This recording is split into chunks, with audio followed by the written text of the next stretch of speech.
Hey Tony, it's Friday, and first off, to answer your question of the week, I think my favorite class I took in undergrad was propaganda. It was absolutely fascinating. It really changed the way I look at the way information spreads to countries and things like that. So I definitely recommend if you ever get the chance to take a propaganda class, absolutely take it because it's excellent. Like I learned so much, and it changed the way I see government information, which was kind of a cool thing. So what I want to talk about today is I want to do something that's very different than what I've done before, and that is I want to do an analysis on one of my favorite songs. So the song in question is "Layla" by a band called Derek and the Dominoes. I guarantee you've heard the song. There will be a link in the description for you so you can hear the song and see what I'm talking about. But it was by a band called Derek and the Dominoes, which was a side project of one of my favorite musicians named Eric Clapton. I guarantee you've at least heard of Eric Clapton or at least heard his music. He's one of the most influential guitarists in rock history, one of the most well known musicians of the past 50 years, and all around fantastic performer. Now, the song itself was released in 1971, and the story behind the song is actually more fascinating than the song itself. So let's start with the band, Derek and the Dominoes. Now, Eric Clapton, when the song came out in 1971, was already well known worldwide for his stints in a band called Cream, which I know you've heard of. The song "Sunshine of Your Love" is one of their very popular songs. It's another band that I really love. But they had been a band for only about a couple of years because it was the rock's first supergroup. It had Garrett Clapton, one of the most influential guitarists in history, Ginger Baker, one of the most influential drummers in history, and Jake Bruce, one of the most influential bassists in history. Needless to say, Cream was incredible. Like they were some of the best musicians of their time, and totally set the stage for the rest of rock history. But they broke up relatively quickly due to the very strong personalities amongst the three of them and the constant infighting, as it happens in bands full of incredible performers. But Eric Clapton at this point was not only well known, but he actually had basically a cult like following, which he was very uncomfortable with. Whether it be with his stints from Cream, his solo work, or through one of his other side projects called Blind Faith, he didn't want to be the star. At this point in his career, he didn't really want to be a star. He wanted to just go and play his music. But there was a cult following that he had, and he was not fond of that because he wanted to be a musician amongst others and not a solo performer, not the singular musician of his caliber. So he formed a band called Derek and the Dominoes. Now, originally they were called Dell and the Dominoes because that was Eric Clapton's nickname, was Dell.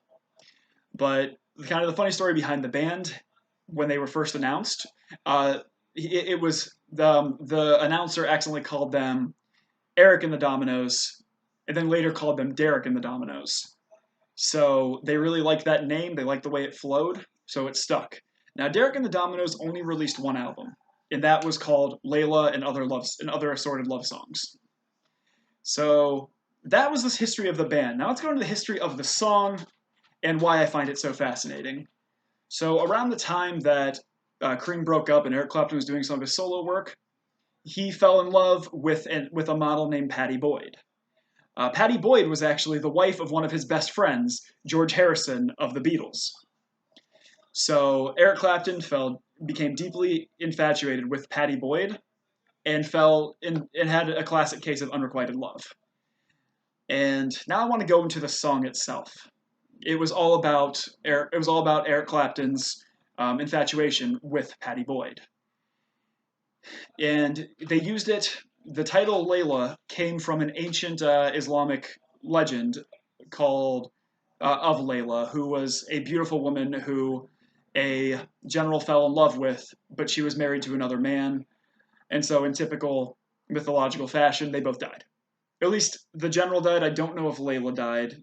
You have to double check that legend, but he got that inspiration from that story and from the feelings he had. So now I want to go into the song itself.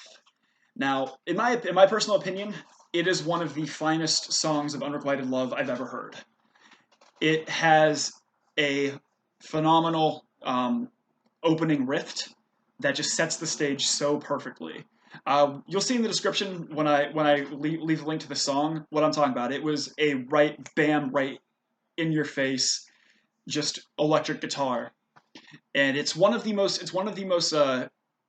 significant riffs in rock history and one of the most famous. So as you listen to the song, it's all about the singer, the speaker's love of Layla, and you just listen to the song and you feel the emotion. You can feel how torn up the speaker is. In this case, Eric Clapton, all with this awesome guitar in the background that holds your attention completely. Now, what's interesting about the song, besides just all that emotion, is the song itself is two parts. The first part is a traditional rock song with roaring guitar, jamming drums, and singing.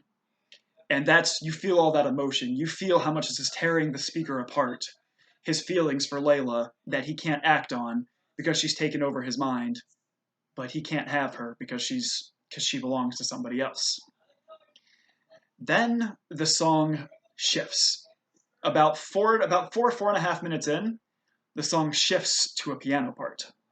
And that piano part lasts for the remainder of the song. It's a drastic change from the first part, and it all just flows so well. And the way I always look at it is you can hear that the speaker, in this case Eric Clapton, had gotten these feelings off his chest, and now was trying to learn acceptance.